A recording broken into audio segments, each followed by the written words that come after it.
여러분의 인생 속에서 내 생각과 개념과 관념의 틀이 완전히 깨지고 완전히 뒤바뀐 경험이 있으십니까? 성경에서 이런 경험을 한 대표적인 인물은 단연 사도 바울일 것입니다. 잘 아시는 대로 예수를 믿는 초기 기독교인들을 잡아서 죽이는 일에 아주 살기를 띠고 열심을 다했던 율법주의자 중에 율법주의자, 바리새인 중에 바리새인, 유대식 이름으로 사울이라는 이분이 다메섹, 우리 세번역에 하면 다마스쿠스 도상에서 부활하신 예수님을 만난 뒤에 완전히 바뀌는 그 이야기가 오늘 함께 읽으신 사도행전 9장입니다. 그의 그 전적 변화의 순간을 before, after로 좀 나누어서 그 구절을 제가 한번 다시 읽어드리겠습니다. 먼저 사도행전 9장 1절에서 2절, 사도 바울이 부활 예수를 만나기 전의 모습입니다. 사울은 여전히 주님의 제자들을 위협하면서 살기를 띠고 있었다. 그는 대제사장에 가서 다마스쿠스에 있는 여러 회당으로 보내는 편지를 써달라고 하였다. 그는 그 도를 믿는 사람은 남자나 여자나 가리지 않고 닥치는 대로 묶어서 예루살렘으로 끌고 오려는 것이었다. 이제 다음으로 애프터, 부활 예수를 만난 직후에 당시 사울의 모습입니다. 3절에서 6절입니다. 사울이 길을 가다가 다마스쿠스 가까이에 이르렀을 때에 갑자기 하늘에서 환한 빛이 그를 둘러 비추었다. 그는 땅에 엎어졌다. 그리고 그는 사울아, 사울아, 내가 왜 나를 핍박하느냐 하는 음성을 들었다. 그래서 그가 주님, 누구십니까? 하고 물으니 나는 내가 핍박하는 예수다. 일어나서 성 안으로 들어가거라. 내가 해야 할 일을 일러줄 사람이 있을 것이다 하는 음성이 들려왔다. 사도 바울은 온몸으로 부활 예수를 만나는 체험을 했습니다. 하늘로부터 환한 빛을 보았고 주님의 음성을 들었습니다.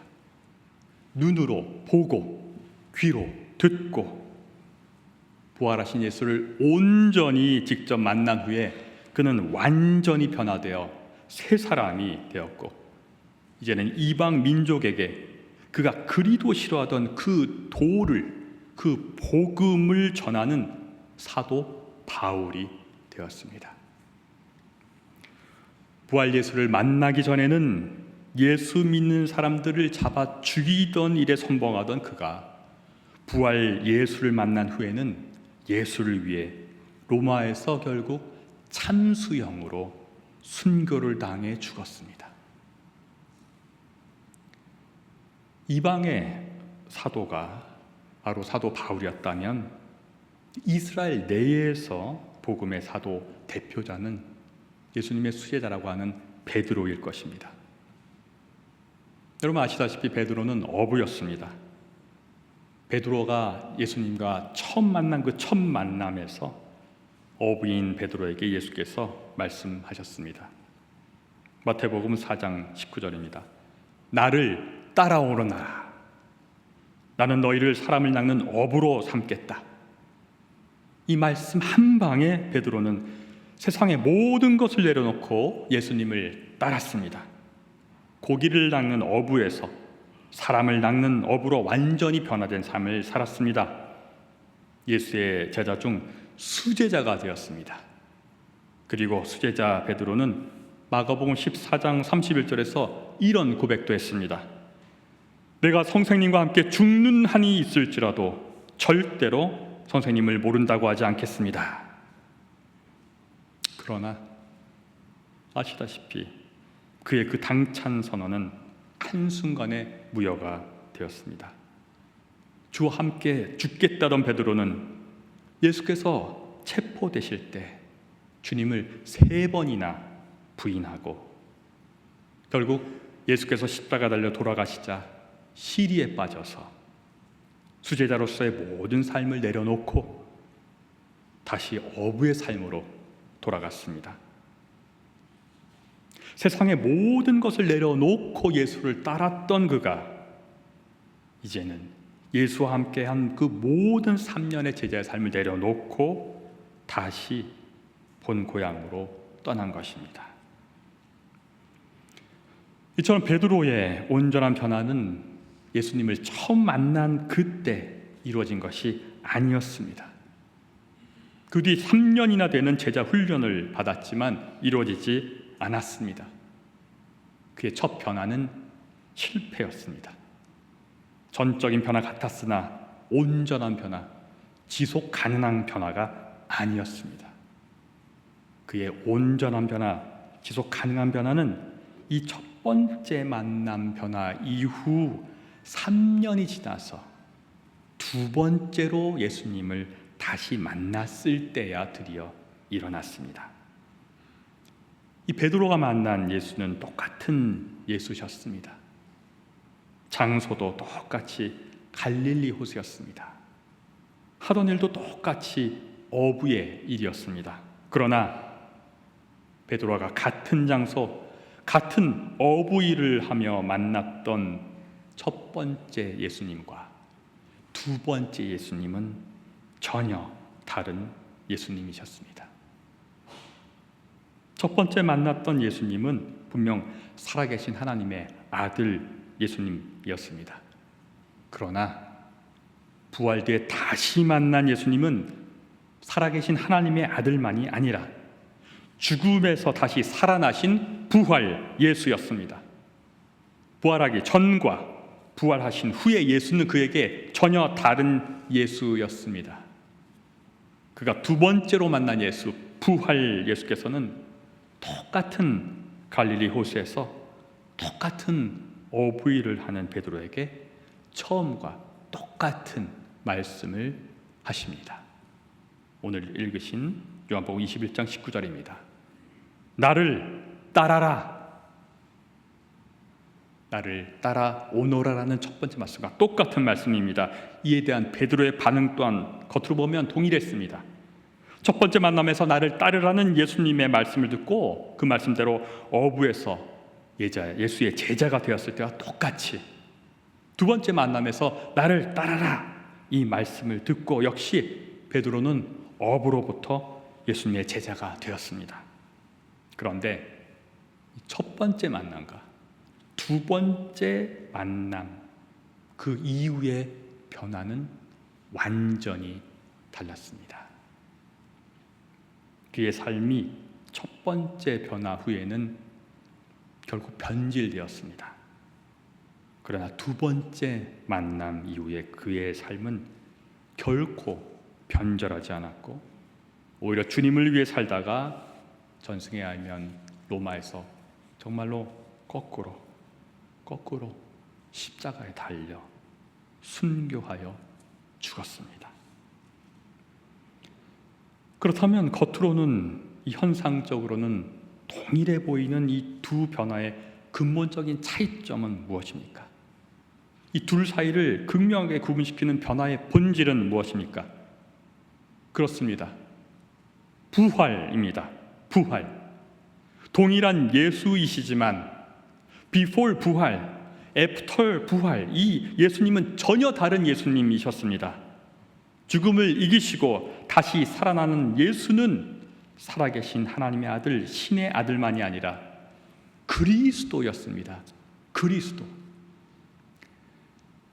그리스도는 그리스어로 크리스토스, 기름 부음을 받은 자, 메시아를 의미합니다. 그렇게도 구약에서 기대하고 고대했던 구원자입니다.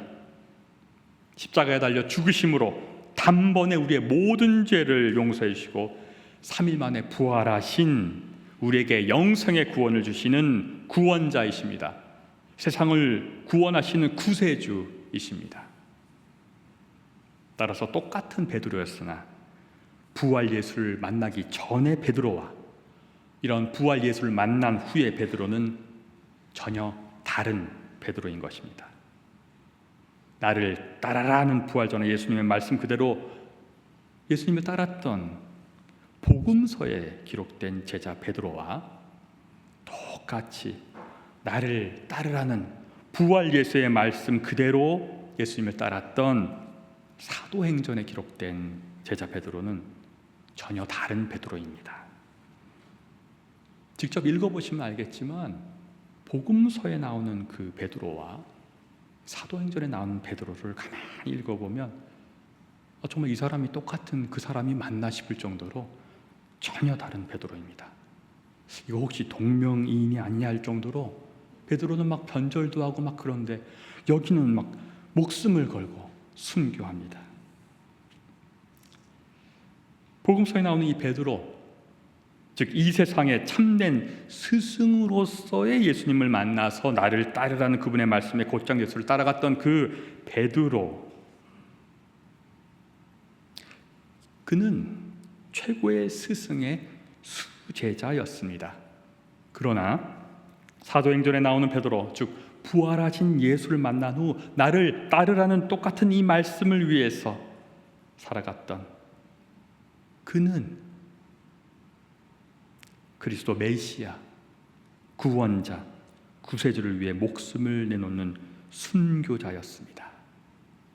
수제자 베드로는 스승 예수를 배신하고 도망갔지만 순교자 베드로는 그리스도를 위해 죽었습니다. 여러분, 부활하신 예수를 만난다는 것은 사실 이런 것입니다. 그리스도가 되신 구원자, 메시아, 구세주신 예수를 위해, 예수가 우리를 위해 십자가에 달려 죽었듯이 우리 또한 그의 복음을 전하기 위해 목숨을 내놓을 수 있어야 사실 부활 예수를 온전히 만난 신앙인입니다. 그러므로 부활 이후에 예수께서 베드로에게 말씀하신 나를 따라라, 이 말씀은 여태껏 말씀드린 대로 처음 베드로를 만났을 예수께서 하신 말씀, 나를 따라오너라라는 말씀과 동일한 말씀인 것 같지만 그 내용은 본질적으로 전혀 다른 말씀입니다.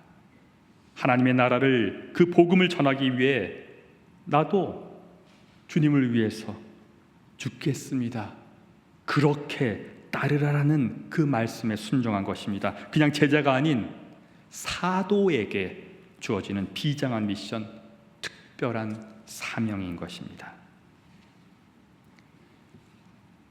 이런 점에서 오늘 읽으신 요한복음 21장에서 부활 예수를 다시 만났을 때 내가 나를 사랑하느냐 그 세 번의 유명한 예수님의 질문, 그리고 그에 대해서 사랑합니다, 그렇습니다 하는 베드로의 대답, 그리고 그 질의응답 뒤에 내 양을 치고 먹이라는 예수님의 이 제안의 깊은 의미를 이 부활절기에 다시 머리로서 되새기는 것도 물론 중요하지만 현실적으로, 실천적으로 더 중요한 것은 그러한 질의응답과 제안을 거쳐서 부활하신 예수께서 최종적으로 베드로에게 하신 마지막 말씀이라고 생각합니다.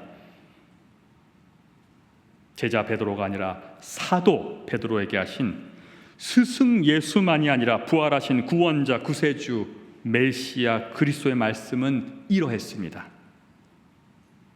요한복음 21장 18절에서 19절의 말씀입니다. 내가 진정으로 내게 말한다. 내가 젊어서는 스스로 띠를 띠고 내가 가고 싶은 곳을 다녔으나 내가 늙어서는 남들이 내 팔을 벌릴 것이고 너를 묶어서 내가 바라지 않는 곳으로 너를 끌고 갈 것이다. 예수께서 이렇게 말씀하신 것은 베드로가 어떤 죽음으로 하나님께 영광을 돌릴 것인가를 암시하신 것이다. 예수께서 이 말씀을 하시고 나서 베드로에게 나를 따라라 하고 말씀하셨다. nachfolge, 나를 따라라의 독일어입니다. 히틀러에 대항하다 순교한 독일의 양심의 신학자이자 목사인 디트리히 보네포의 유명한 저서 제목이 바로 나를 따라라, 나흐폴게입니다. 보네포는 부활 예수를 온전히 믿고 진심으로 따른 행동하는 신앙인으로서 세상의 불의에 항거하다가 히틀러 암살 모의에 직접 참여했습니다. 보신 분들도 있을 텐데요. 헐리우드의 유명 배우 톰 크루즈 주연의 2009년 영화 작정명 발키리를 통해서도 대중에게 알려졌듯이 히틀러 최대 암살 모의의 대표적인 일반 시민 가담자였고 목회자 대표였습니다.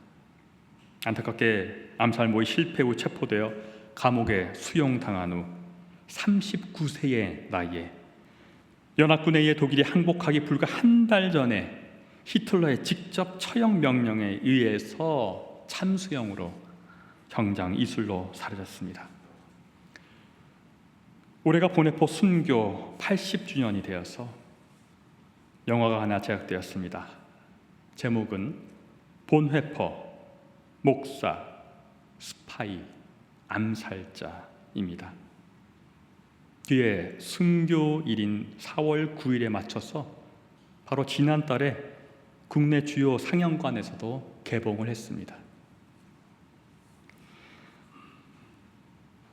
지금 우리가 이렇게 안일한 신앙생활을 하고 있지만 그와 동시에 부활 예수를 제대로 만나 사도의 삶을 살다가 그리스도 예수를 위해 죽는 순교의 역사는 2000년 전 사도 바울과 사도 베드로의 시대가 아닌 현대에도 이처럼 일어나고 있습니다.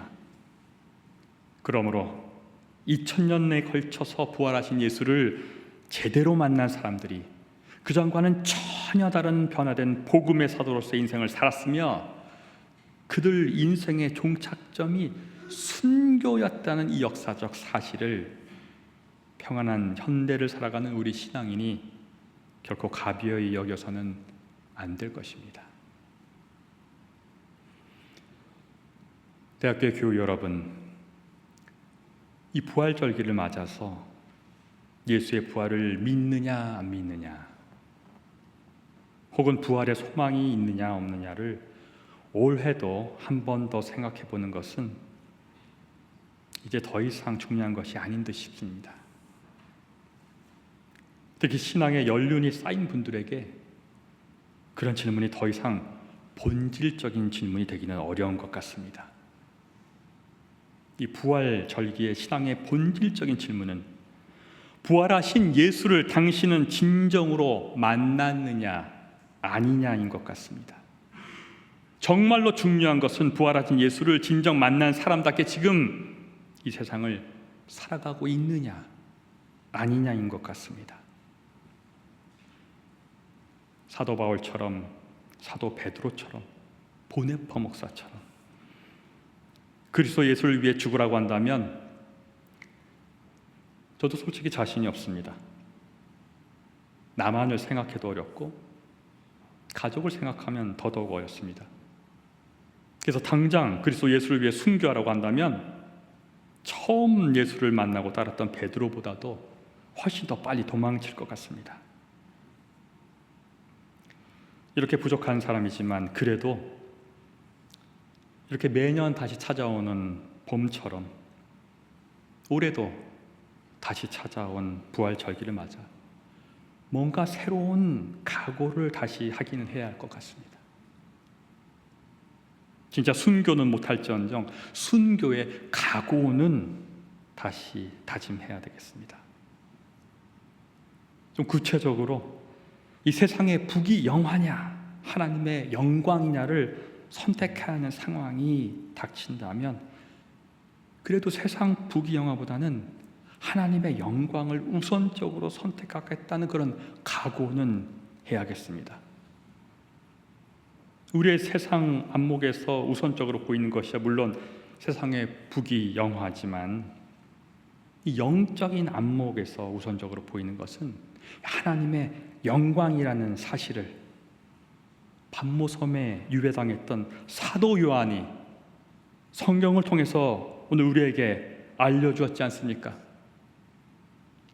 사도 요한이 영의 눈을 통해서 환상을 보니 수천 수만의 천사들이 외친다고 오늘 성경을 통해서 어떤 오늘 성가대의 그 메시아인 될 찬양을 통해서 알려주고 증언하지 않았습니까? 요한계시록 5장 12절 말씀입니다. 죽임을 당하신 어린 양은 권세와 부와 지혜와 힘과 존귀와 영광과 찬양을 받으시기에 합당하십니다. 아멘.